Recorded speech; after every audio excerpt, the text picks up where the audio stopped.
It's hard to know how you can change a person's mind or opinion. And the reality is you can't. I mean, a change has to come from within that person. And sometimes that change only comes when you have the experience, or that person has the experiences themselves. So again, harking back to my old days of working with the communists, in communist China, there were some horrific things taking place with Mao during the Great Leap Forward and the Cultural Revolution.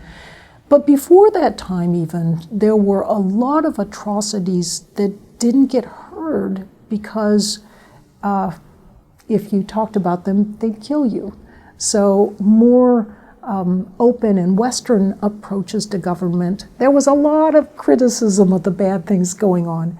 And in communist systems, there was none. And so it was easy to imagine that they were great systems. So people who had come from the communist side in China, and they were trying to convince others that, wait a minute, no, you don't want this type of totalitarian system in your life. You don't want to bring it there. They would talk and talk and talk, and it made no difference at all because the people couldn't imagine what kind of experiences there were. It's the same for the Jews during the Holocaust. I mean, people just didn't believe what was going on. So sometimes it's hard to imagine how you can change a person because you really can't unless they're experiencing the kinds of things that you've seen and you've encountered. But at the same time, it's important to be aware that your own good intentions can also lead you astray. So what do I mean by that? There was a wonderful study done, published in the 1970s by Joan McCord. And what she did was she went back and looked at an old study in the 1930s of Boston schoolboys, 500 of them. They split them into two groups. One was the control group. They did nothing to them.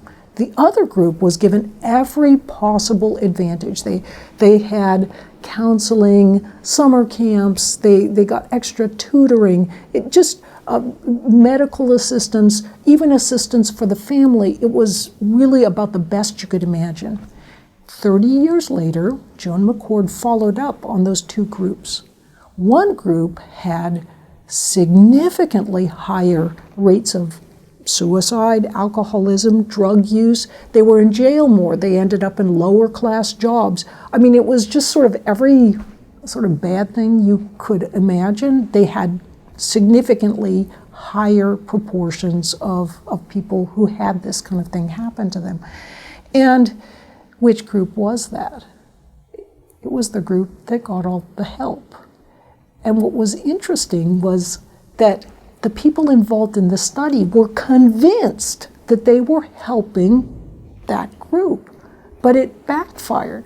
And it was only when they really went in and looked carefully at the data that they found that this wonderful helping was making the researchers and the participants feel very good, but it was actually harming the boys that they wanted to help.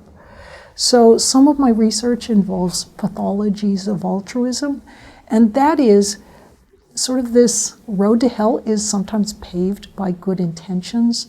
It's very important to be aware that sometimes you can be totally convinced that you are helping and that what you're doing is the right and good thing for others, and unless you're willing to sort of let that stand up to scientific scrutiny, you'd just be surprised at how you are sometimes incorrect. And there are other ways to help that are maybe not so obvious and maybe don't make you feel so good, but actually that truly help.